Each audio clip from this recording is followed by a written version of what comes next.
И запомните, друзья, неважно, для кого вы делаете, для себя или для кого-то еще, этой операцией пренебрегать нельзя. Смотрим.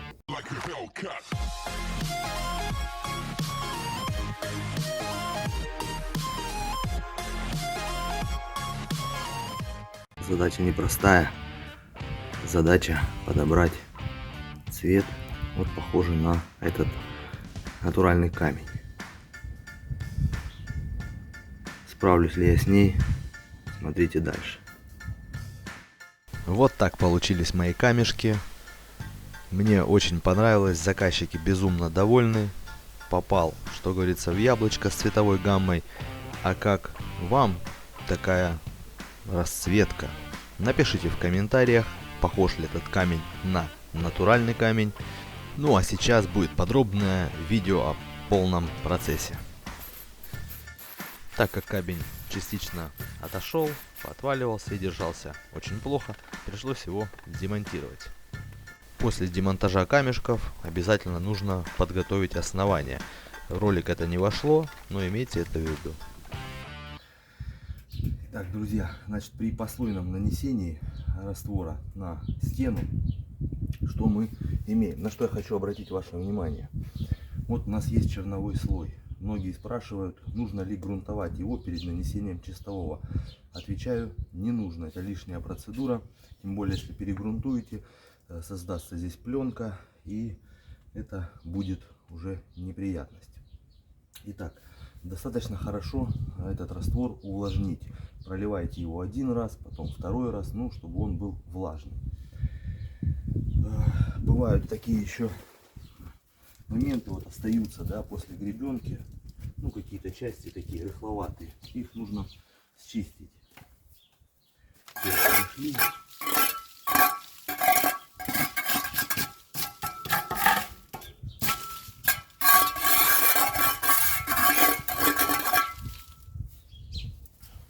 Счистили и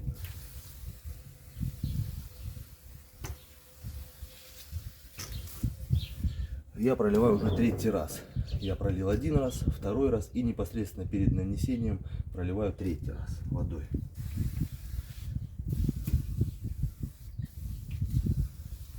В жаркую погоду это может быть еще и чаще.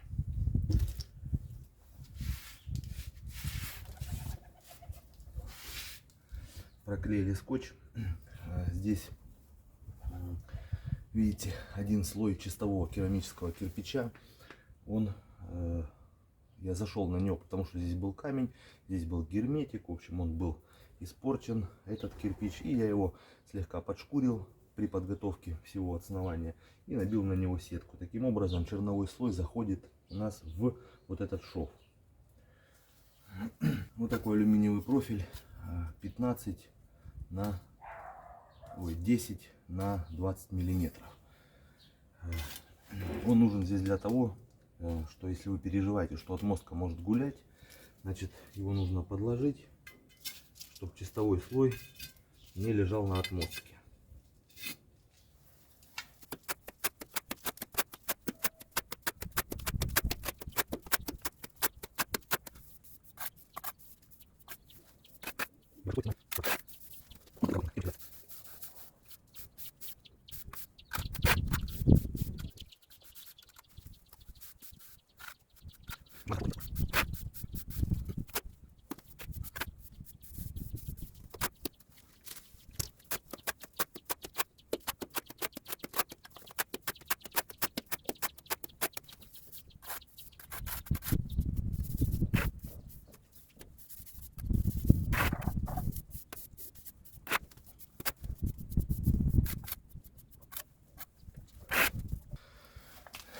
Здесь я буду использовать два вот таких валика.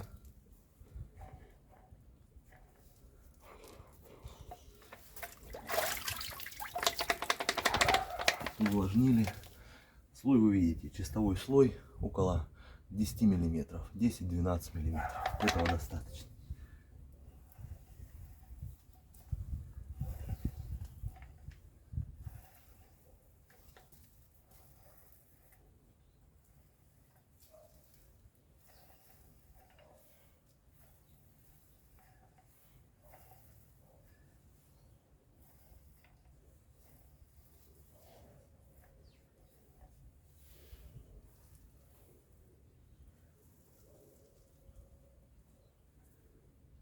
Бывает, попадаются пузырьки воздуха, их нужно сразу выгонять.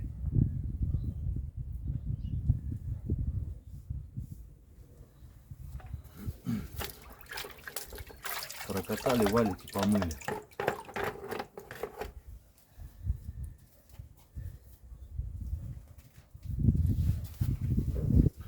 Дальше подрезаем.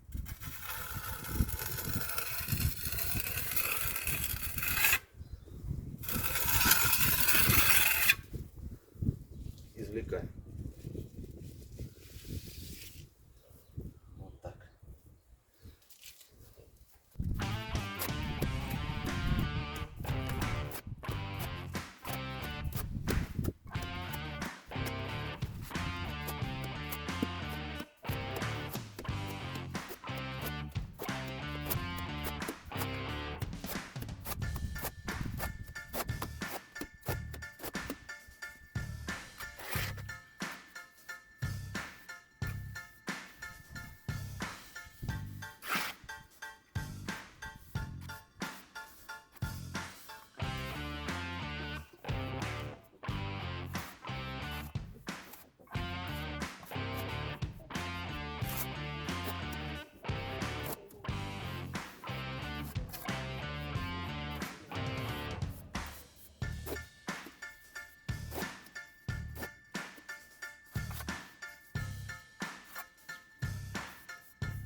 Запомните, друзья, неважно, для кого вы делаете, для себя или для кого-то еще, этой операцией пренебрегать нельзя. Смотрим.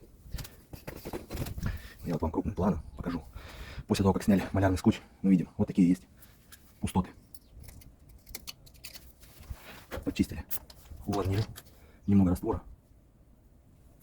Вот совсем немножко. Замазали этот стык.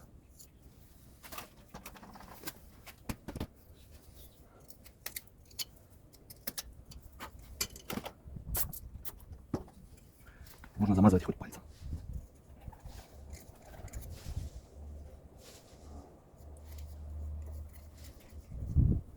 Но обязательно нужно это сделать, да? Вот тоже вижу, чуть-чуть увлажнили.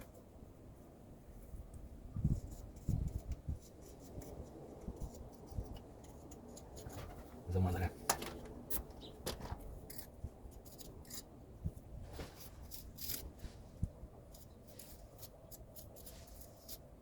При подсыхании это очистится.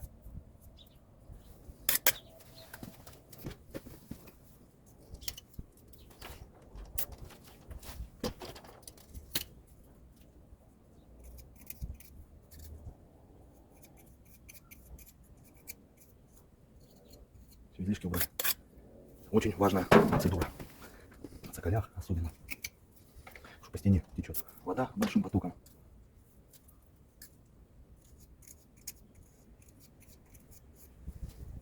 Делайте так, и будет у вас вот так.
Вот такие в итоге получились красивые камешки. Нарезочка под дикий камень. Формы все неправильные. Перевязочка соблюдена. Дальше этап покраски. Кстати, друзья, напишите в комментариях, что вы думаете о получившейся фактуре. Понравилась вам она, как она смотрится в сыром виде и в готовом виде. Здесь я применял комбинацию из двух валиков самодельных. Оцените, пожалуйста. Для меня очень важно каждое мнение. Я учитываю все пожелания. По возможности отвечаю всем на вопросы. Присылайте мне свои работы в личку. Номер WhatsApp будет указан в описании, а также в описании будут ссылки на другие интересные ролики. Кто не подписался, подписывайтесь и жмите колокольчик. А видео продолжается.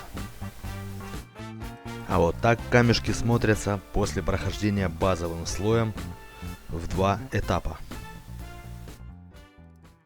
Значит, что я сделал? Развел грунт. Грунт использовал вот такой аквастоп. Развел его 1 к 5. И на 2 литра получившейся грунтовки я добавил пол-литра краски. То есть 25%. Ну, немножечко для густоты.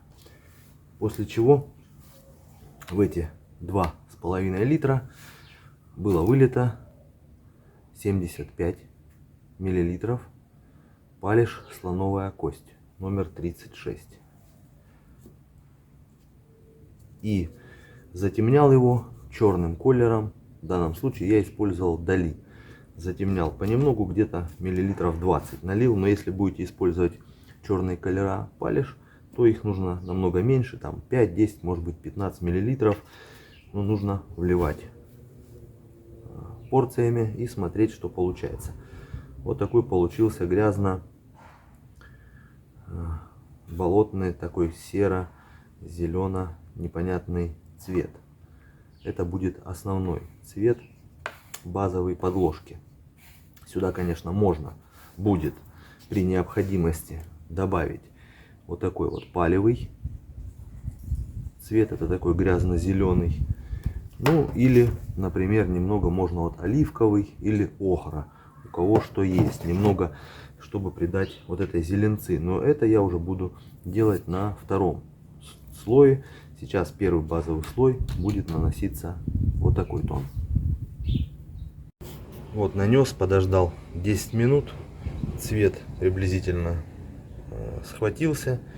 И можно полагать, что вот такой цвет будет при высыхании. Вот здесь немного светлее. Здесь я меньше темного добавлял, черного цвета, да? Здесь я немного черного подбавил. И он мне уже больше нравится. Поэтому задуваем. Давайте сравним. Вот натуральный камень, вот искусственный.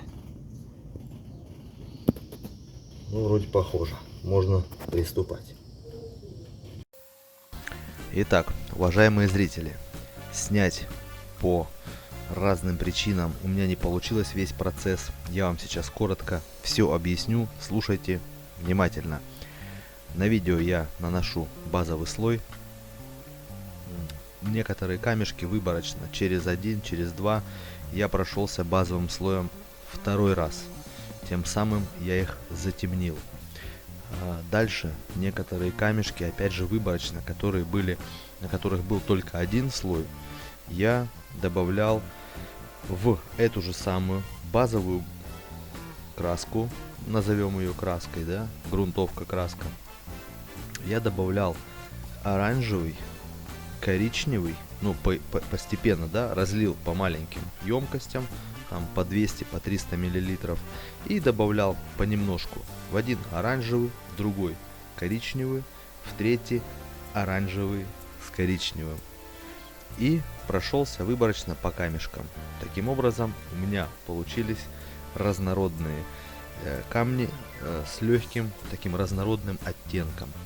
То есть я добивался именно тех камней, на которые мне показал заказчик, имитировал натуральный камни, которые были уже во дворе.